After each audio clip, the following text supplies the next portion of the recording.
महाराज महाराज गजब हो गया, रानी ने एक बकरी के बच्चे को जन्म दिया है। ये क्या बेसिर पैर की बातें कर रही हो तुम? तुम्हारी इतनी नासमझी हम बर्दाश्त नहीं करेंगे। इसके लिए तुम्हें सख्त सजा मिलेगी। महाराज मैं सत्य कह रही हूँ, अगर आपको मेरी बात पर यकीन ना हो तो आप स्वयं रानी के पास जाकर देख लीजिए। ओफो, ठीक है, हम स्वयं जाकर देखते हैं। सभी भागकर रानी के कक्ष में जाते हैं। हाँ, ये क्या हुआ? ये ये तो सचमुच में एक बकरी का बच्चा है। लेकिन महारानी, ये कैसे हुआ?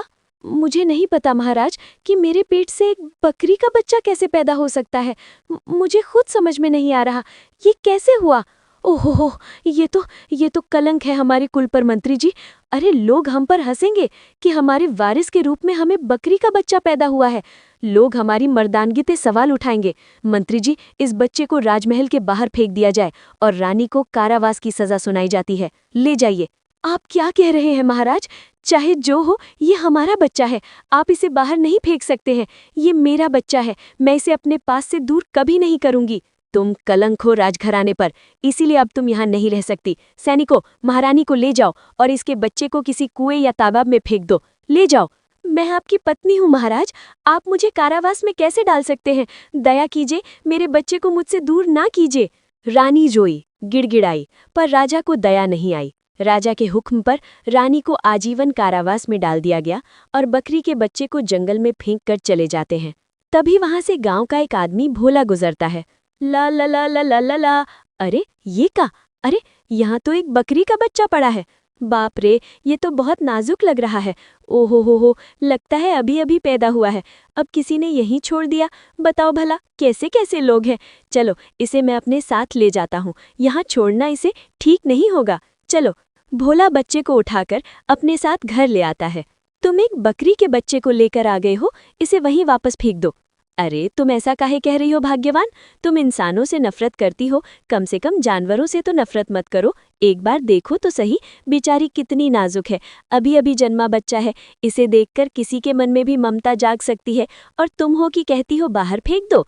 हाँ नहीं तो? अरे तुम्हें तो हर चीज पर तरस आता है।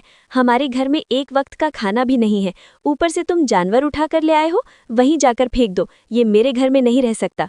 अरे ये क्या बात कर रही हो शकुंतला? काम से लौट रहा था कि तभी जंगल में ये पड़ी मिली। किसी ने इसे माँ से अलग कर दिया होगा। अब मुझे इस पर तरस आ गया, इसीलिए मैं इसको अपने साथ ले आया। बाहर काहे फेंक दूं? बाहर फेंकना होता तो लेके ही क्यों आता? क्या बात करती हो तुम? शकुंतला गुस्से में घर के अंदर चली जाती है। हाँ, और बकरी रानी, तुम दिखने में हो तो बड़ी सुंदर। अच्छा सुनो, शकुंतला की बात का बुरा मत मानना, क्या है उसे ऐसे ही बोलने की आदत है। और सुनो, आज से तुम हमारे साथ रहोगी। हाँ, तुमको भूख लगी होगी ना? रुको रुको रुको रुको, मैं तुम्हारे लिए दूध लेकर आता हूँ। रुको रुको। भोला अंदर से थोड़ा सा दूध लाकर बकरी को पिलाता है। फिर ऐसे ही देखते देखते कई दिन बीत जाते हैं। एक रात शकुंतला घर से बाहर निकलती है और उसकी नज़र बकरी पर जाती है। मैं सपना तो नहीं देख रही? ये बकरी का बच्चा, ये तो सोने की मूर्ति बन गया है। ऐसे कैसे? शकुंतला बकरी को छू कर देखती है। नहीं, सच में ये सोने की मूर्ति बन गई है। मुझे तुरंत भोला को बताना चाहिए। शकुंतला घर में जाकर भोला को जगाती है। उठिए उठिए, आप जो बकरी का बच्चा लेकर आए थे वो सोने का बन गया है। अरे क्या बात कर रही हो शकुंतला? सोने का कैसे हो सकता है? तुम अगर मेरी बात पर यकीन नहीं करते तो बाहर आकर अपनी आंखों से देखिए। भोला बाहर आता है और देखते ही स्तब्ध रह जाता है। बाप रे, ये तो सच में सोने की मूर्ति बन गया। ये कैसे हो सकता है? देखा ना, अगर हम इसे बेच देंगे तो हमारी सारी गरीबी दूर हो जाएगी। आप कोई अच्छा सा व्यापारी ढूंढ लाओ, रात को बेच देंगे। क्या? नहीं नहीं नहीं नहीं नहीं, मैं ये नहीं कर सकता। ये बकरी चाहे जो भी बन गई हो शकुंतला, पर है तो ये मासूम बच्ची ही ना। मैं इसे नहीं बेचूंगा। मैंने इसे इतने दिनों तक अपनी बच्ची की तरह प्यार किया है। मैं अपने बच्चों को किसी भी कीमत पर नहीं बेचने वाला। तुम ये बात दोबारा मत कहना। आप कैसी बातें कर रहे हैं? इतने दिनों बाद तो हमें अमीर बनने का मौका मिला है और आप इसे गंवा देना चाहते हैं। बेचने के लिए तैयार नहीं है। तुम चाहे जो भी कर लो, मैं इसे नहीं बेचूंगा। बस अगर तुम इसे नहीं बेचोगे तो मैं घर छोड़कर चली जाऊंगी, फिर तुम अकेले गरीबी में रहना। अगर तुम जाना चाहती हो तो जाओ, पर मैं इसे नहीं बेचूंगा। ये मेरा आखिरी फैसला है। शकुंतला कमरे में चली जाती है। रात बीत जाती है। सुबह फिर सोने की मूर्ति बकरी के बच्चे में बदल जाती है। अरे ये तो फिर से सामान्य बकरी बन गया। रात में सोने की मूर्ति और सुबह में फिर सामान्य। ये क्या रहस्य है? मैंने कहा था ना, ये कोई साधारण बकरी नहीं है। शायद कोई ना कोई इसका रहस्य जरूर है। और तुमको बताऊं, मुझे तो इससे प्यार हो गया है, बिल्कुल वैसे जैसे एक पिता को अपने बच्चे से होता है। अरे चाहे रात में ये कुछ भी बन जाए, मुझे उससे कोई फर्क नहीं पड़ता। है तो ये हमारी बिटिया। फिर भोला काम पर निकल जाता है। नहीं, मुझे कुछ तो करना होगा। इस बकरी को बेचकर मैं मालामाल हो जाऊंगी। शकुंतला जमींदार के घर चली जाती है। अरे शकुंतला, तुम यहाँ? जमींदार साहब, मेरे पास आपके लिए एक बहुत अच्छा सौदा है, पर ये रात को बताऊंगी और दाम भी अच्छे लेंगे। किसी को मत बताइएगा और मेरे पति को बिल्कुल भी पता नहीं चलना चाहिए। क्या देने वाली हो तुम मुझे? ऐसे रात को बुला रही हो और अच्छी कीमत की मांग भी कर रही हो। क्या बात है, क्या बात है? मैं आपको एक सोने की बकरी दूंगी, बस रात को आ जाइएगा। अच्छा, सोने की बकरी? हाँ, सोने की बकरी। क्या बात कर रही हो, ये तो बड़ी बहुमूल्य होगी। हाँ, ठीक है, तो मैं आ जाऊंगा रात में। फिर आधी रात में शकुंतला उठकर बाहर आती है। अरे, ये तो फिर से सोने की मूर्ति बन गई है। ठीक उसी समय जमींदार आता है। हो, ये तो सच में एक सोने की बकरी है। वाह वाह वाह वाह वाह, कितनी चमकदार है, मैंने आज तक ऐसा कभी कुछ नहीं देखा। ले शकुंतला, इसकी कीमत पकड़ और मुझे ये बकरी दे दे। 50 सोने के सिक्के? ये कीमत कम है, ये बकरी बहुत कीमती है। ओ शकुंतला, मैं ये जोखिम ले रहा हूँ, पर याद रहे, अगर तुम्हारे पति को पता चल गया तो मेरी जान पर बनाएगी। वैसे भी मैं बहुत जोखिम ले रहा हूँ, समझ रही है ना तू? ठीक है, ले जाइए, हमें धन की भी ज़रूरत है। 50 सिक्के मिल जाए तो हमारी गरीबी दूर हो जाएगी। जमींदार बकरी ले जाने लगता है और घने जंगलों में जाता है कि तभी अचानक बकरी की आंखों से तेज रोशनी निकलती है। अरे, ये क्या हो रहा है? मेरी टांगे, अरे रे, ये मेरी टांगे लोहे की जैसी हो रही हैं। आहा, अरे रे, ये तुम मुझे अपने साथ नहीं ले जा सकते। जितना आसान तुम समझ रहे हो उतना आसान मैं नहीं हूँ, तुम्हें इसकी भारी कीमत चुकानी पड़ेगी। मुझे माफ़ कर दो, गलती हो गई। देखो, मुझे इंसान बना दो, मेरे पैरों को ठीक कर दो। गलती हो गई मुझसे, गलती हो गई, माफ़ कर दो। तुम्हारी भूल को सुधारना आसान नहीं है। कुछ ही पल में जमींदार का शरीर पूरी तरह लोहे की मूर्ति बनकर ठहर जाता है और बकरी भी गायब हो जाती है। अगली सुबह होते ही जैसे ही भोला घर के बाहर आता है, उसे बकरी नहीं मिलती है। ए शकुंतला, ये बताओ भाई, बकरी कहाँ गई है? अचानक से गायब कैसे हो गई? मुझे कुछ नहीं पता है वो कहाँ चली गई होगी। झूठ मत बोलो, रात में ये सोने की बनती है और तुम्हारी चालाकी की वजह से ही कुछ ना कुछ हुआ होगा। सही बताओ शकुंतला, वरना इसकी भारी कीमत चुकानी पड़ेगी। क्या किया तुमने, बताओ। मैंने उसे नहीं देखा है। वहीं दूसरी तरफ कारावास में रानी फूट फूट कर रोती है। हे परमेश्वर, मेरी संतान, मेरी बकरी, मैंने उसे जन्म दिया था, कहाँ होगी, किस हालत में होगी, जीवित भी होगी या नहीं, उसकी रक्षा करना भगवान, मेरी बच्ची को सही सलामत रखना। तभी जंगल में बकरी अपने आप से बोलती है, माँ, मैं जानती हूँ कि तुम मुझे बहुत याद कर रही हो, चिंता मत करो, मैं तुमसे मिलने जल्दी आऊंगी।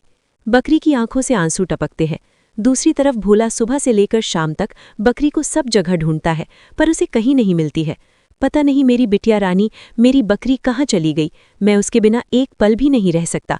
वापस आ जाओ, कहाँ चली गई हो, मिल जाओ ना मुझे, वापस आ जाओ। भोला परेशान होकर घर लौटता है। हाँ, कहाँ चली गई? अरे, ये तो मेरे घर पर ही बैठी है। भोला बकरी को देखकर रोने लगता है। अरे बकरी रानी, कहाँ चली गई थी तुम मुझे छोड़कर? मुझे तुम्हारी बहुत याद आ रही थी। मैं सुबह से लेकर शाम तक तुमको हर जगह बस ढूंढता रहा, पर कहीं नहीं मिली। कहाँ थी तुम? बताओ मुझे, कहाँ चली गई थी? तुम दिल के बहुत नेक इंसान हो। तुमने जन्म से ही मुझे प्यार किया और अपने घर में रखा। मैं रात को सोने की बनती थी, फिर भी तुम्हारे मन में लालच नहीं आया। हाँ, अरे बाप रे, तुम बोल भी सकती हो, ये तो सचमुच में चमत्कार हो गया। लेकिन ये बताओ, तुम कहाँ चली गई थी मुझे छोड़कर? तुम्हारी पत्नी शकुंतला ने लालच में आकर मुझे जमींदार के पास भेज दिया था। मैं किसी तरह वहां से बचकर भागकर वापस आ गई। तभी शकुंतला आ जाती है। हे शकुंतला, क्या तुमने हमारी बिटिया रानी यानी कि बकरी रानी को जमींदार के हाथों बेच दिया था? क्या ये सच है कि तुमने लालच में ऐसा किया? बताओ। हाँ, क्यों नहीं बेचती? मुझे अपनी गरीबी से नफरत हो गई थी। रात में जब ये सोने की बनी तो मैंने जमींदार को दे दिया, पर ये फिर कैसे वापस आ गई मुझे समझ नहीं आ रहा है। मैं इसे अपने घर में नहीं रहने दूंगी। बस, अब बहुत हो गया, हद पार कर दिए तुमने। मैंने तुमसे कहा था ना, ये मेरी बिटिया है और तुमने इसे बेचा। आखिरी चेतावनी, ये बकरी मेरे साथ यहीं रहेगी और आगे कभी इसे बेचने की कोशिश की तो मुझसे बुरा कोई नहीं होगा। मैं इस बकरी को जिंदा नहीं छोड़ूंगी। जब से ये हमारे घर आई है हमारा सुख चैन छीन गया है। आज मैं इसे मारकर घर से भगा दूंगी। शकुंतला बकरी पर हमला करने लगती है। अचानक तेज रोशनी फैलती है। शकुंतला के शरीर में परिवर्तन होने लगता है। अरे जी, ये क्या हो रहा है? मेरा शरीर लोहे का कैसे बन रहा है? बचाओ बचाओ, मेरी मदद करो जी। ये क्या हो रहा है? अरे ये क्या हो रहा है? शकुंतला, मेरी पत्नी, ऐसा नहीं हो सकता। अरे बकरी रानी, तुमने ये क्या किया? मेरी पत्नी को तुमने ये क्या बना दिया? मैं कोई साधारण बकरी नहीं हूँ, मेरे पास बहुत शक्तियाँ हैं। तुम्हारी पत्नी का दिल लोहे जैसा कठोर और स्वार्थी है, इसीलिए मैंने उसे लोहे की मूर्ति बना दिया। कुछ ही क्षणों में शकुंतला लोहे की मूर्ति बनकर खड़ी हो जाती है। नहीं नहीं नहीं नहीं नहीं, वो मेरी पत्नी है। बकरी रानी, उसे वापस जिंदा कर दो। मैं उसके बिना कैसे जीऊंगा? भगवान के लिए उसे फिर से इंसान बना दो ना। मैं उसे फिर से इंसान बनाऊंगी, पर पहले तुम्हें एक पुण्य का काम करना होगा। क्या? पुण्य का काम करना होगा? हाँ, ठीक है, तुम बताओ, मैं कोई भी काम कर लूंगा। बताओ मुझे। तुम्हें मेरी माँ को मेरे पास लाना होगा। ठीक है, मैं तुम्हारी माँ को तुम्हारे पास ले आऊंगा। तुम बस ये बताओ कि तुम्हारी माँ है कहाँ? मेरी माँ इस राज्य की रानी है। तुम्हें मेरी माँ से मिलना होगा। जब मैं पैदा हुई थी तो पिता ने मुझे महल से बाहर फेंक दिया और मेरी माँ को कारावास में बंद करवा दिया। क्या? ये क्या कह रही हो तुम? तुम्हारी माँ इस राज्य की रानी? ये कैसे हो सकता है? एक इंसान तुम्हें कैसे पैदा कर सकता है? अरे सही बताओ ना, तुम मुझसे मजाक क्यों कर रही हो? ये कार्य पूरा करो, फिर तुम्हारी पत्नी ठीक हो जाएगी। मतलब सच में रानी माँ? पर रानी माँ तो एक इंसान है, और तुम बकरी कैसे बन गई? इससे आगे नहीं बता सकती, वक्त आने पर बताऊंगी। अभी तुम्हें राजमहल जाना होगा। ठीक है, मैं अभी निकलता हूँ। फिर भोला राजमहल पहुँचता है। हम कौन हो तुम, और क्या करने आए हो यहाँ? बताओ। महाराज, मुझे महारानी से मिलना है। मुझे कुछ आवश्यक काम है महारानी से। नहीं, तुम महारानी से नहीं मिल सकते। रानी को कुछ दिनों में फांसी की सजा दी जानी है। चले जाओ यहाँ से, जाओ।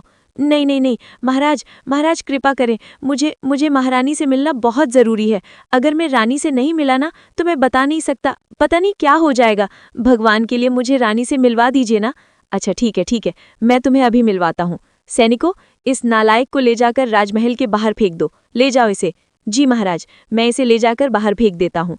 फिर मंत्री भोला को लेकर महल से बाहर आ जाता है। मंत्री जी, भगवान के लिए आप मेरी बात पर यकीन कीजिए। मुझे रानी से मिलना बहुत बहुत बहुत ज़्यादा ज़रूरी है। अगर मैं रानी से नहीं मिला ना तो ये समझिए कुछ भी हो सकता है। चलो ठीक है, अब तुम इतना कह रहे हो तो मैं तुम्हें रानी से मिलने का एक मौका देता हूँ, पर हाँ, फौरन वापस आ जाना। अगर महाराज को भनक भी लगी ना तो मेरी जान भी खतरे में होगी, समझे? आपका बहुत बहुत धन्यवाद मंत्री जी, मैं ये एहसान कभी नहीं भूलूंगा। अच्छा सुनो, पीछे के द्वार से जाना, पर संभल कर जाना। किसी को दिखाई मत देना। किसी कपड़े से अपना मुंह भी ढक लेना। ठीक है। भोला चोरी छुपे कारावास में पहुंच जाता है। प्रणाम महारानी। महारानी, आप इतना रो क्यों रही हैं? कौन हो? यहाँ क्यों आए हो? मुझसे दूर जाओ। मुझे किसी से बात नहीं करनी है। मेरे गम पर मुझे अकेला छोड़ दो। महारानी, मुझे आपसे मिलना है। आपका बच्चा मुझसे यहाँ आने के लिए कह रहा था। तुम क्या कह रहे हो? मेरा बच्चा जिंदा है? कौन हो तुम? मेरे बच्चे के बारे में कैसे जानते हो? हाँ, मैं जानता हूँ कि आपने एक बकरी को जन्म दिया।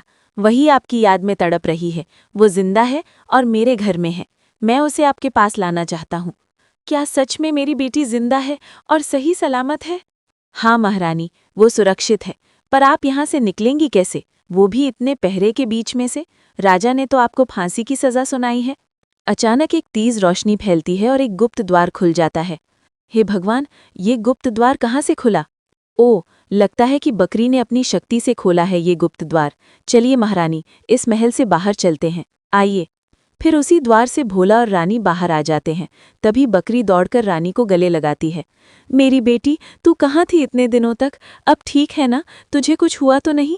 माँ, मैं भी तुम्हारे लिए बहुत तड़प रही थी। अब चिंता मत करो, हम दोनों को कोई अलग नहीं कर पाएगा। माँ, ये भोला है, इसी ने मुझे अपने घर में रखा। उसने अपनी पत्नी के खिलाफ जाकर मुझे बचाया और इसी वजह से आज मैं जिंदा हूँ। भोला, तुम्हारा बहुत बहुत धन्यवाद। तुमने मेरी बेटी की जान बचाई, वरना पता नहीं मेरी बेटी कहाँ, कब और किस हालत में होती। इसमें कोई बड़ी बात नहीं है महारानी। एक इंसानियत होने के नाते किसी जीव की रक्षा करना, ये तो मेरा फर्ज था। मुझे माफ़ कर दो भोला, मैंने तुम्हारी पत्नी को लोहे की मूर्ति इसीलिए बनाया ताकि तुम मेरी माँ से मुझे मिलने में मदद कर सको। अच्छा ये बताओ बकरी रानी कि तुमने जादू से द्वार पहले क्यों नहीं खोल दिए? पहले खोल देती तो तुम्हारी माँ कब का बाहर निकलकर तुम्हारे पास आ जाती। नहीं, जब कोई सच्चे हृदय से हमारी मदद करने को तैयार नहीं होता तो मेरा ये जादू काम नहीं करता। इसमें तुम्हारे नेक दिल से ही मैंने ये जादू किया है। मैं तुम्हारी पत्नी को अब ठीक कर दूंगी। अब मुझे उसकी फिक्र नहीं है। बस तुम मुझे ये बताओ कि तुम एक इंसान के पेट से बकरी के रूप में पैदा हुई हो, इसका क्या रहस्य है? मैं तुम्हें बताती हूँ। ये करीब कई वर्ष पहले की बात है, जब महाराज का विवश भी नहीं हुआ था। उसी वक्त वो एक धोबी से प्रेम कर बैठे थे। आज कुछ भी हो जाए, आज मैं महाराज से अपने दिल की बात कह दूंगी, तब जाकर महाराज मुझे अपना लेंगे और फिर मैं एक अच्छी जिंदगी उनके साथ जीऊंगी। मधुबाला घने जंगलों से होते हुए जा रही होती है, तभी महाराज सामने आ जाते हैं। आ मधुबाला अरे भाई, कितने महीने हो गए, इतने दिनों बाद मुझसे मिल रही हो, कहाँ थी? महाराज, मैं आपकी संतान की माँ बनने वाली हूँ। 3 महीने हो गए हैं और कुछ ही समय बाद हमारे प्यार की निशानी हमारे बीच आ जाएगी। ये तुम क्या कह रही हो? नहीं नहीं नहीं, मैं एक धोबी के बच्चे को अपना नाम नहीं दे सकता। तुम इस बच्चे को मार दो। नहीं महाराज, आप ये क्या कह रहे हैं? मैं अपने बच्चे की हत्या कैसे कर सकती हूँ? ये हमारे प्यार की निशानी है, आप ऐसा नहीं कर सकते हैं।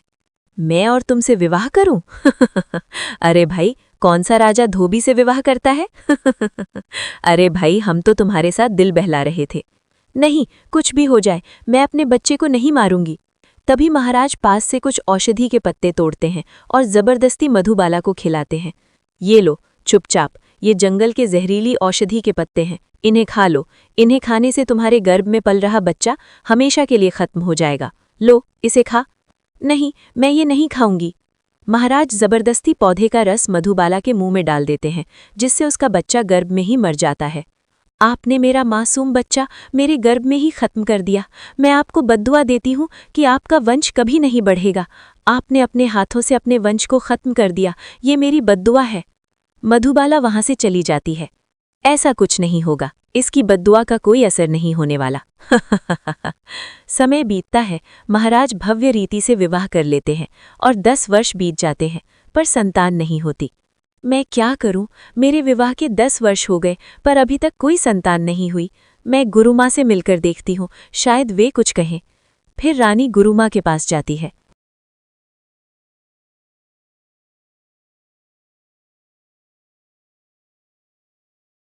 गुरुमा, मेरे विवाह के 10 वर्ष बीत गए, पर अभी तक मेरा कोई संतान पैदा क्यों नहीं हुआ है? रानी, तुम्हारी कोई संतान पैदा नहीं हो सकती। तुम्हारे वंश पर किसी अबला स्त्री की बद्दुआ है। ये कैसे हो सकता है? किसने ऐसा किया? राजा ने एक धोबिन मधुबाला से प्रेम किया और उसके गर्भ में जो बच्चा था उसे मार दिया, जिस वजह से मधुबाला ने बद्दुआ दी है। मुझे ये सजा मत दीजिए, मैं माँ बनना चाहती हूँ। मेरी जिंदगी तभी पूरी होगी। भगवान के लिए मुझ पर रहम करिए। ठीक है, तुम माँ बन सकती हो, पर तुम्हारे द्वारा कोई इंसानी संतान नहीं पैदा होगी। जो भी जानवर तुम्हें पसंद होगा वही पैदा होगा। ठीक है, मैं माँ बनना चाहती हूँ, चाहे वो इंसान हो या जानवर, मुझे फर्क नहीं पड़ता। ये लो भूत, इसे पानी में घोलकर पी लो। 9 महीने बाद तुम एक जानवर का बच्चा जन्म दोगी, पर सावधान रहो, यदि किसी ने भी इसका कारण पूछा और तुम इसका सच बता दोगी तो वो बच्चा उसी क्षण मर जाएगा। और जैसे ही मेरी बेटी बकरी पैदा हुई तो महाराज ने मुझे कारावास में बंद करवा दिया और मेरी बेटी को राजमहल से बाहर फेंक दिया। बाप रे, ये तो बहुत ही दुखद घटना है महारानी। मतलब महाराज के किए हुए पाप की सजा आपको मिली। ये बताइए, क्या बद्दुआ तोड़ने का कोई और तरीका नहीं है? जब वो धोबी लड़की अपनी बद्दुआ वापस ले लेगी तो मेरी बेटी फिर से इंसान बन सकती है। मैंने अपनी गुरुमाँ से पूछा था, उन्होंने यही कहा था। ठीक है, तो चलिए हम तीनों चलते हैं उस मधुबाला के पास। मधुबाला हमारी पीड़ा सुनकर जरूर मदद करेगी। चलिए ठीक है, चलो चलते हैं। फिर तीनों चलते हैं, मधुबाला की झोपड़ी में पहुँचते हैं। नमस्ते, आप ही मधुबाला हैं? हाँ, मैं मधुबाला हूँ। आप लोग कौन हैं और यहाँ क्या कर रहे हैं? मैं इस राज्य की रानी हूँ और वही राजा की रानी हूँ जिसने तुम्हारे बच्चे को गर्भ में ही मार दिया था। उसकी बद्दुआ की वजह से मैं संतान से वंचित रही और जब मैंने अपनी बेटी को पाया तो उसे महल से बाहर फेंक दिया गया। मेरी बेटी बकरी बनकर जी रही है। आप अपना बद्दुआ वापस ले लीजिए, तब मेरी बेटी फिर इंसान बन सकती है। नहीं, मैं कभी अपनी बद्दुआ वापस नहीं लूंगी। राजा ने मेरे साथ बहुत गलत किया, मेरे मासूम से बच्चे को मेरे गर्भ में ही मार दिया। मैं उसे उसका उत्तराधिकारी कभी नहीं दूंगी। देखिए मधुबाला जी, महाराज ने तुम्हारे साथ बहुत अत्याचार किया, ये बात सच है, लेकिन एक माँ की पीड़ा तुम समझ सकती हो। रानी का इसमें कोई दोष नहीं है, उसने भी इस दर्द को झेला है। भगवान के लिए अपनी बद्दुआ वापस ले लो, ये बच्ची तुम्हारी तुम्हारी सजा का शिकार बनी है। तुम्हारे अंदर माँ की ममता है तो तुम इस बच्ची की पीड़ा समझ सकती हो। इसमें इन दोनों की क्या गलती है? गलती तो महाराज की है ना। तुम ठीक कहते हो, रानी और उसकी राजकुमारी की कोई गलती नहीं है। ठीक है, मैं अपनी बद्दुआ वापस लेती हूँ। मैं दिल से चाहती हूँ कि ये राजकुमारी फिर से इंसान बने। तभी तेज रोशनी होती है और बकरी सुंदर राजकुमारी में बदल जाती है। मैं सच में इंसान बन गई माँ, मैं बहुत खुश हूँ। आपका बहुत बहुत धन्यवाद मधुबाला जी, आज मेरी बेटी फिर से इंसान बन पाई है। आप मेरी बहन जैसी हो, अगर कभी कुछ चाहिए होगा तो मैं आपकी मदद करूंगी। क्यों नहीं, तुम मेरा परिवार हो, मैं तुम्हारे पास आऊंगी। अब हमें राजमहल चलना चाहिए महारानी, और महाराज को उनके किए गए गलती का एहसास दिलाना है। चलिए। फिर रानी, भोला और राजकुमारी साथ में राज दरबार में पहुँचते हैं। तुम यहाँ क्या कर रही हो रानी? महाराज, आपको धिक्कार है। आपके पापों की वजह से आपकी बेटी वही बकरी थी जिसे महल से बाहर फेंक दिया। ये सब तुम्हारे कर्मों का फल है। तुम क्या कह रही हो? हमने क्या पाप किया है? तुमने मधुबाला से प्रेम किया और उसके गर्भ में पल रहे बच्चे को मरवा दिया। उसी का बद्दुआ था कि तुम्हें संतान नहीं मिली। मैंने गुरु माँ से उपाय करवाकर जानबूझकर एक जानवर का बच्चा जन्म दिया ताकि मैं माँ बन सकूं। अगर मैंने इस सत्य को समय पर बताया होता तो मेरी बेटी मर जाती। आज बद्दुआ हट गया है और सच सामने आ गया है। मैं अब तुम्हारे साथ इस महल में नहीं रह सकती। हाँ, हमसे इतना बड़ा अपराध हो गया, हमें माफ कर दो। मेरी रानी, मेरी बेटी, तुम दोनों सुरक्षित हो, ये बड़ी खुशी की बात है। वाकई में मैं बहुत बड़ा पापी था। मैं यहाँ साथ नहीं रहूंगी। नहीं, राजकुमारी नहीं, मुझे छोड़कर मत जाओ बेटा, मुझे छोड़कर मत जाओ। पिताजी, जब मैं पैदा हुई थी तब आपने मुझे माँ का चेहरा ठीक से देखने भी नहीं दिया था। आपने मुझे महल से बाहर फेंका। आपके इन पाप कर्मों की सजा मैंने और मेरी माँ ने भुगती। मैं आपके पास नहीं रह सकती हूँ।